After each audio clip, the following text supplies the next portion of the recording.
Hai people, Kembali lagi di Mind X Media YouTube channel bersama aku Nabila dan aku Hanif. Di sini kita bakal bahas tentang best books yang udah kita beli selama ini apa aja tuh. Supaya siapa tahu nanti bakal jadi next book yang bakal kalian baca. Intermezzo dikit lah ya. Aku sama Hanif tuh udah saling kenal dari komunitas pencinta buku Palembang. Itu namanya apa? Palembang Book Party. Palembang Book Party. Oke, jadi teman-teman yang domisili Palembang. Domisili mana? Domisili Palembang. Kalau misalnya mau ikut kumpul-kumpul gitu kan sama bookworms, sama orang yang suka baca buku, itu boleh banget ikut ke bi-weekly meetingnya Palembang Book Party. Betul, dan itu gratis. Ya, tanpa biaya. Nah, ini dia buku yang kami bawa. Sebenarnya di briefingnya disuruh 3, tapi kami oversharing. Aku juga bawa 5 aja. Aku bawa 4, jadi tidak sesuai ini. Ya, tapi tidak apa. Siapa yang bakal duluan? Baiknya kita sweet sih. Sweet aja. Oke, bukan buat sweet biasa kan? Oke. Aku. Oke, Kak Nabila dulu boleh? Aku. Oke. Aku di sini pertama-tama wanita itu tidak bercerita, guys. Anjay. Tapi laut bercerita. Nah, ini pertama yang mau dibahas tentang Laut Bercerita karya Lila Eskudori. Nah, Lila Eskudori ini kan dia spesialisasinya di fiksi sejarah ya, historical fiction. Nah, di sini tuh ceritanya tentang aktivis tahun 98 yang diculik paksa sama militer, kayak gitu intinya. Kenapa buku ini masuk ke best buy aku, karena ini tuh menceritakan tentang sejarah yang kita nggak banyak tahu, tentang sejarah yang ditutup-tutupi lah ya. Sejarah alternatif. Iya, sejarah alternatif yang nggak diceritakan di buku sejarah pada umumnya, yaitu tentang penculikan dan penghilangan massal aktivis di tahun 98 pas era-era Orde Baru mau berakhir dan menuju reformasi. Ini bukunya worth it untuk dibaca. Kalau misalnya kalian mau baca, siapin tisu. Oke, setuju.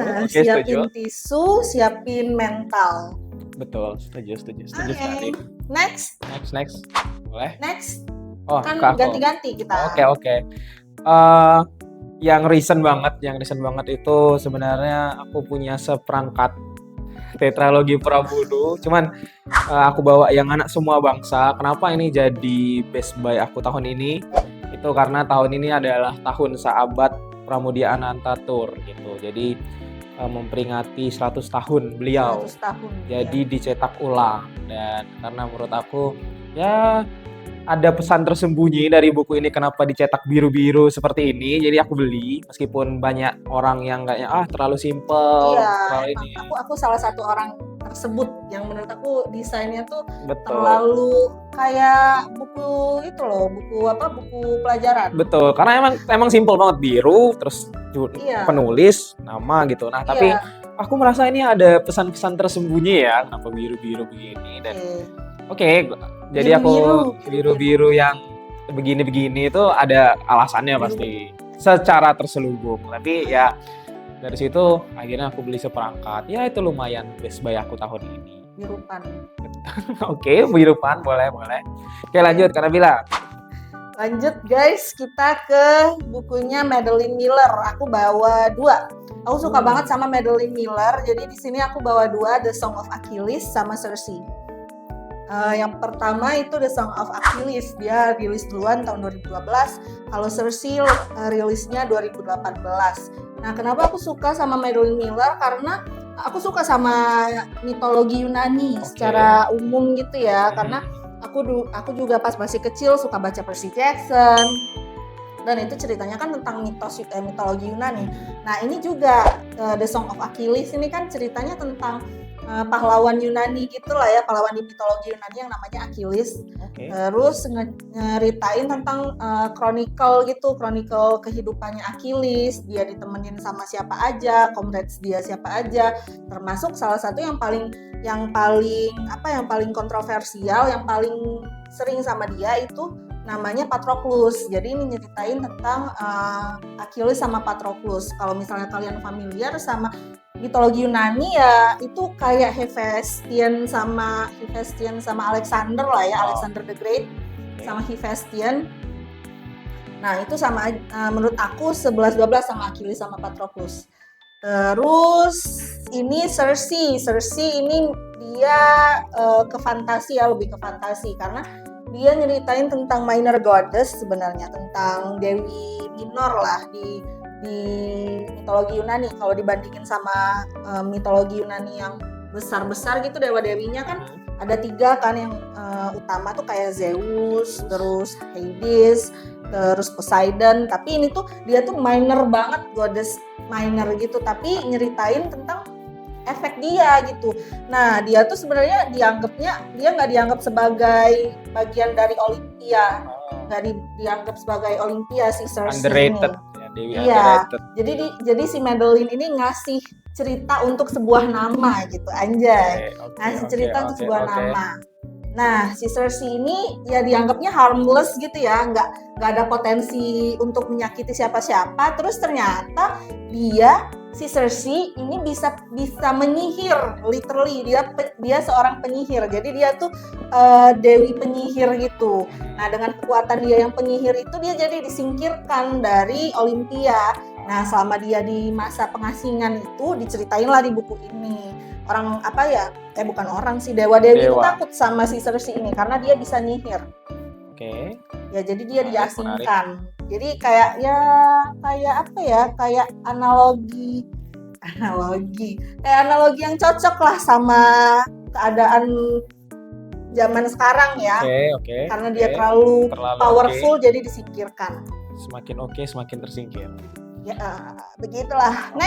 Next aku buku yang juga baru-baru banget aku selesain, itu Erich Fromm, The Art of Loving, Memaknai Hakikat Cinta. Ini buku dari tahun 1956 dari seorang sosiolog dan psikolog. Jadi seorang profesor namanya Erich Fromm. Jadi teman-teman kalau anak-anak psikologi pasti pernah dengar Sigmund Freud. Nah, ini bapak ini nih salah satu orang yang rese sama Sigmund Freud karena dia suka melawan teori-teorinya Sigmund Freud. Dan di buku ini juga. Jadi buku ini tuh sebenarnya rangkuman dari beberapa tulisan-tulisan lain.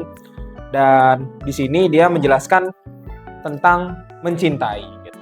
Jadi kenapa namanya The Art of Loving, seni mencintai? Karena bagi Erich Fromm itu mencintai itu seperti seni gitu. Ada harus belajarnya, ada teorinya, ada prakteknya. Nah, tapi di sini Erich Fromm lebih ngasih tahu teori-teorinya gitu. Teori-teori mencintai itu yang benar itu kayak gimana gitu. Yang seharusnya mencintai itu gimana. Nah, kenapa buku ini menarik dan aku anggap best buy? Selain aku beli cuma 10.000 di Gramedia lagi diskon waktu itu, buku ini nih betul, cuma 10.000. Aku kebetulan ketemu dan langsung aku ambil.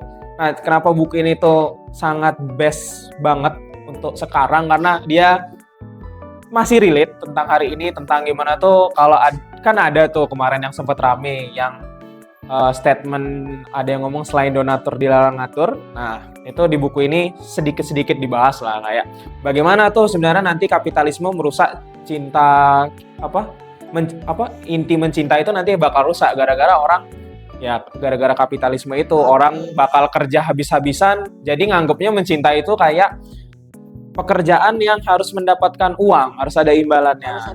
Betul. Nah, makanya di Art of Loving ini cukup relatable dan mungkin harus dibaca sama teman-teman yang 20-an gitu, 20-an awal, biar nggak salah nih ketemu orang yang red flag tapi dia perhatian segala macam, apakah itu cinta? Nah, belum tentu. Jadi sangat disarankan. Kayak green flag ternyata alas purwo. Nah, betul. Makanya di buku ini juga ada disindir-sindir gitu, kayak gimana sih orang tuh kalau mencintai itu harus bisa mencintai dirinya sendiri, terus nanti gimana mencintai itu yang sebaiknya kayak gimana, terus apakah dicintai itu berarti harus mencintai dulu. Nah, ini bahas cukup lengkap di sini dengan buku yang cukup tipis, nggak nyampe 200 halaman, 160-an, dan masih cukup relevan, dan kebetulan aku dapetnya 10.000. Jadi ini termasuk best buy aku juga so far gitu. Lanjut.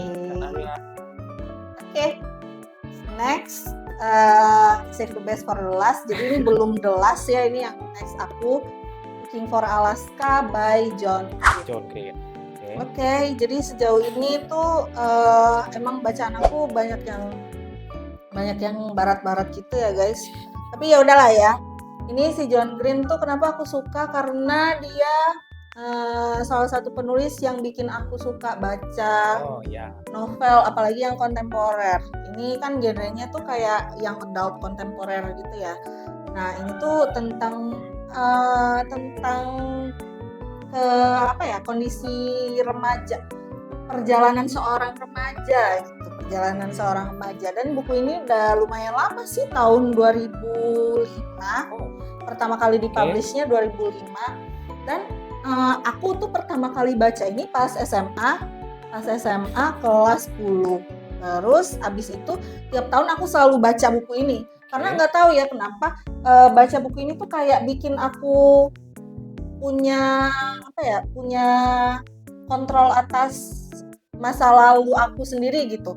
Kayak aku udah tahu jalan ceritanya kayak gimana, aku udah tahu nasib karakternya bakal kayak gimana. Jadi itu tuh sesuatu yang bisa aku kontrol di otakku gitu. Jadi aku selalu baca buku ini terus. Tapi sebenarnya buku ini tentang perjalanan cintanya si Miles Halter ini, si Pugh panggilannya. Khas John Green banget. Iya, perjalanan cinta seorang remaja desperate gitu loh. Remaja desperate yang untuk dicintai gitu kan. Nah, sebenarnya hopeless romantic. Sebenarnya hopeless romantic. Sebenarnya nggak relate sama aku sekarang. Cuma aku suka reread aja. Selalu aku baca ulang aja. Meskipun dia udah nggak relate sama aku sekarang. Terus si Pugh ini dia jatuh cinta nih sama cewek yang emotionally unstable, yang nggak stabil secara emosional. Dia tuh ceweknya tuh tiba-tiba baik, tiba-tiba dia menjauh, tiba-tiba avoidant, tiba-tiba cegil. Dia jatuh cinta sama, kalau yang sekarang diomong itu mungkin cegil ya. Ya namanya juga, menurut aku namanya juga remaja, jadi masa-masa labil gitu. Tapi dia nggak bisa projecting ke orang lain dong. Kenapa dia labil kayak gitu? Nah, si ceweknya ini, si Alaska ini kayak gitu. Dia jadi kelihatannya kayak enigma, dia misterius di matanya si Pugh. Jadi makanya namanya Looking for Alaska, mencari Alaska. Karena Alaska yang Pugh kenal itu nggak kayak Alaska yang diketahui kayak gitulah. Jadi si Pugh ini meromantisasi Alaska di otaknya, padahal Alaska itu nggak sebagus apa yang Pugh kira. Ya kayak gitulah. Ini si Looking for Alaska. Oke, next. Karena ini adalah terbaik kedua, aku menaruh Fyodor Dostoyevsky. Karena kalau Kak Nabila tadi kan Looking for Alaska bahas remaja desperate. Nah, ini bapak-bapak desperate sebenarnya. Jadi ini novel fiksi cukup lama, dari 1864. Namanya juga nggak terlalu asing lah kalau dibaca, Fyodor Dostoyevsky. Kenapa aku suka baca Dostoyevsky? Mulainya dari Catatan dari Bawah Tanah atau Man from Underground gitu. Kenapa dia itu menarik? Karena dia memang terlalu berat memikirkan pikirannya sendiri. Jadi ada seorang PNS, ya sebut aja PNS, pegawai negeri, yang dia itu sangat desperate lah, menganggap hidupnya tuh nggak ada berguna, dan ya dia tidak punya kawan segala macam. Tapi bukan karena dia beneran nggak ada kawan atau dia tidak berguna, tapi pikirannya sendiri yang membuat dia seolah-olah, wah aku tuh tidak berguna ya. Dia selalu ngomong itu ke dalam diri dia, dan jadi akhirnya projecting dia. Nah, jadi ini dibagi dua bagian. Yang pertama tuh satu bagian setengah buku itu ngomongin perasaan dia, apa yang dia pikirin selama ini, dia hidup ngapain aja. Nah, jadi kita beneran ketemu sama sosok pria tanpa nama gitu kan. Pria tanpa nama yang merasa dirinya tuh bener-bener ngedown banget. Jadi ya lumayan berat baca buku ini, agak desperate lah. Terus pas kedua mulai ada ceritanya yang linear. Jadi dia ketemu temennya, ketemu teman-teman SMA-nya. Nah, terus dia ada kayak bahasa kasarnya tuh ada temen yang ya bermasalah lah gitu di SMA-nya. Cuman temen yang bermasalah ini dengan dia di SMA tuh kayak jadi militer gitu, kayak jadi komandan gitu, dan dia tuh pengen ikut, pengen temenan, tapi dia kok kayak seolah-olah harus banget diajak gitu loh, harus banget diajak. Jadi ya itu agak problematis sih ceritanya, kayak dia tuh merasa dirinya sedih lah, dia ketemu ini. Nah bahkan nanti di akhir juga sama, dia tuh bahkan sampai menasehati lah bahasa kasarnya, menasehati ngejat seorang pelacur gitu di akhirnya. Kayak, oh kamu mau gini terus selama hidup kamu. Padahal itu tuh sebenarnya yang butuh dia sendiri mendengar itu. Kamu mau selama ini kamu gini-gini apa bahagia? Nah padahal itu sebenarnya menurut aku adalah kata-kata yang cocok untuk si pria tanpa nama ini gitu. Nah itu dia novel Dostoyevsky yang pertama aku buat pertama kali, malah Catatan dari Bawah Tanah. Lumayan menarik. Bahkan menarik aku buat baca-baca buku Dostoyevsky yang lain, dan benar cukup desperate. Tidak seperti remaja yang hopeless romantik, tapi benar-benar dalam hidup tuh hopeless aja hopeless aja gitu. Hopeless nggak ada romantiknya. Betul, ini nggak ada romantiknya, dan ya itu menarik. Harus dibaca kapan-kapan kalau kalian sedang merasa hopeless. Karena ternyata ya dari buku ini kita belajar kalau kita ngomong ke diri kita, oh kita ini nggak ada gunanya, nggak ada ini, ya ada orang yang lebih gak ada gunanya. Nah, ada orang yang betul, banyak banget. Dan kalau bisa ya afirmasi diri sendiri lah gitu. Jangan kebiasaan merendahkan diri sendiri, karena di buku ini kayak ngajarin aku juga, ya jangan sampai kalian merendahkan diri sendiri karena efeknya sangat jelek gitu. Next. Jangan sampai kalian jadi karakter di bukunya Dostoyevsky. Betul, jangan pernah sampai. Itu sangat desperate dan menyedihkan sekali. Oke. Ya, ini adalah gongnya. Yang terakhir, Save the Best for the Last, The Second Sex, karya Simone de Beauvoir. Semoga cara bacanya benar. Jadi si Simone de Beauvoir. Ini kalau yang lain tuh bukunya non-fiksi. Kalau yang lain bukunya fiksi, kalau yang ini non-fiksi. Dia ceritanya tentang ya, kalau dari judulnya ya apa, vulgar banget seks gitu kan. Padahal seks di sini maksudnya jenis kelamin. Jadi jenis kelamin kedua. Jadi bukan seks X, tapi seks sebagai jenis kelamin. Kenapa namanya second sex? Ini menceritakan tentang perempuan. Tentang bagaimana perempuan itu jadi jenis kelamin kedua kalau dibandingkan sama jenis kelamin satu lagi, yaitu laki-laki.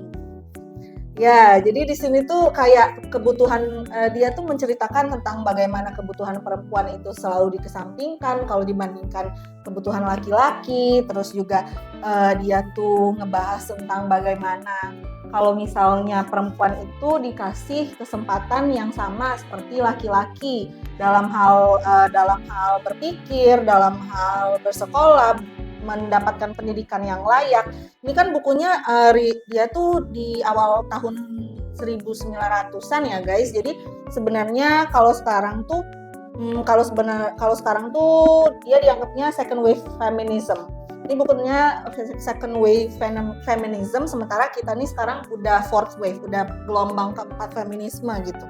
Ini gelombang kedua feminisme, tapi sampai sekarang menurut aku juga masih relate buku ini sama keadaan yang ada di dunia sekarang gitu, dimana perempuan itu masih sering dikesampingkan kebutuhannya dibandingkan kebutuhan laki-laki. Kayak apa ya, contoh kecilnya aja itu, kenapa perempuan itu nggak mendapatkan kesempatan yang sama laki-laki, karena perempuan itu menanggung beban domestik. Kalau laki-laki itu mereka itu lebih banyak waktu luang untuk berpikir. Kalau perempuan itu beban domestik kayak mereka harus ngurus anak, mereka harus ngurus dapur, mereka harus kalau di zaman dulu itu ya, mereka harus ngurus banyak lah domestik, urusan rumah gitu. Kalau dibandingin laki-laki itu, kenapa inventor, penemu itu kebanyakan laki-laki, karena laki-laki itu nggak perlu memikirkan urusan rumah. Nah itu dibahas di buku ini dan menurut aku masih relatable sampai sekarang.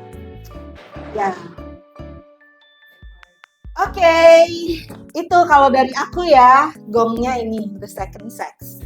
Oke, kalau dari aku Last ini ya buku yang selalu aku baca dan aku catat, dan wah dalamnya tuh selalu aku coret-coret karena memang sekitar tahun lalu. Buku ini sebagai buku terbaik aku so far seumur hidup aku. Jadi teman-teman mungkin bakal pernah dengar buku Filosofi Teras Henry Manampiring, Stoik gitu, like ya kita tidak bisa mengatur apa di luar kendali kita. Kurang lebih tuh bukunya agak mirip. Tapi di sini tuh kenapa judulnya Mitos Sisyphus? Ini tuh esai filsafat dari Albert Camus gitu. Apa sih mitos Sisyphus itu? Mitos Sisyphus tuh dia mengibaratkan kayak kehidupan kita sehari-hari. Jadi mitos Sisyphus tuh, si Sisyphus ini itu seorang pemimpin Yunani. Ini dari mitologi Yunani. Dan dihukum sama Zeus untuk mendorong batu ke puncak bukit. Nah, tapi pas sudah sampai di puncak bukit, batu itu gelinding lagi ke bawah, dan itu terus dia lakuin sampai nanti akhir kiamat lah, sampai kiamat bahasanya. Nah, di sini Albert Camus tuh melihat Sisyphus ini, ya kalau kita melihat, wah ternyata hidupnya Sisyphus sangat menderita ya. Dia itu dihukum mengulangi hukuman dia sampai kiamat gitu, sampai dia mati gitu. Nah, tapi Albert Camus tuh mencoba mengubah perspektif kita gitu. Ya sebenarnya Sisyphus tuh kita sehari-hari tuh seperti Sisyphus, kita bangun pagi, kita harus mandi, kita pergi bekerja, dan itu pun terus berlanjut muter terus. Nah, kenapa itu jadi penting dan buku ini jadi penting? Nah, bagi Albert Camus, kalau kita itu harus menganggap kalau Sisyphus itu bahagia. Jadi dia bahagia melakukan apa yang dia lakukan. Padahal ya kalau kita secara rasional ya dorong batu ke atas turun lagi, dorong batu turun lagi, itu kan nggak ada gunanya kan. Ya sebenarnya ibarat kita lah, kalau kita kerja nyari uang sakit, uangnya kepake, nyari kerja lagi, terlalu banyak kerja sakit, ngulang terus, repeat sampai nanti entah kapan. Nah, tapi kita harus keluar dari situ. Kita harus menganggap ya hidup ini mungkin memang tidak ada artinya dan kita harus enjoy itu aja gitu. Nah, jadi di sini temanya tuh absurditas, pertama kali diramaikan gitu, diviralkan lah dengan mitos Sisyphus. Nah, menurut aku kalau teman-teman tertarik baca filosofi teras yang tentang stoikisme itu yang kayak ya jadinya chill. Nah, kalau kalian baca ini bukan hanya chill, kalian akan menganggap semua hal yang terjadi itu ya bakal terjadi aja gitu, nggak akan marah-marah, kalian nggak bakal merasa sedih ya sedih gitu, marah ya marah, tapi setelah itu ya udah gitu, tidak ada yang buat kamu sedih. Nah, kenapa ini juga jadi best buy aku selama ini, karena ya tahun-tahun lalu tuh agak berat lah bagi hidup aku. Jadi ya pas aku baca ini dan aku pelajari, bisa aku terapin ternyata dalam hidup. Nah, jadi itu. Ini adalah best buy aku Albert Camus Mitos Sisyphus. Kalau kalian juga merasa tidak kuat baca non-fiksi, ada versi fiksinya gitu. Namanya The Stranger. Itu mirip, sama isinya bahkan sama gitu. The Stranger itu kayak cerita tentang orang yang dihukum mati, tapi bukannya dia disalahkan atas hukumannya, kayak dia membunuh orang, tapi dia malah dituduh karena dia nggak sedih pas orang tuanya meninggal. Jadi agak nggak nyambung ya gitu, hidup tuh agak nyambung gitu. Jadi itu terbaik sekali bagi aku Albert Camus Mitos Sisyphus. Thank you. Nah, itu dia tadi buku yang best buy kami selama ini. Teman-teman boleh dong komen di kolom komentar kira-kira buku apa yang jadi best buy kalian, biar nanti kita bisa sharing-sharing lagi. Dan ya, itu dia buku-buku kami yang kami sharing hari ini. Oke, kalau misalnya kalian ada saran buat topik random thing apalagi yang kalian mau kita bahas di next video, boleh di komen di bawah.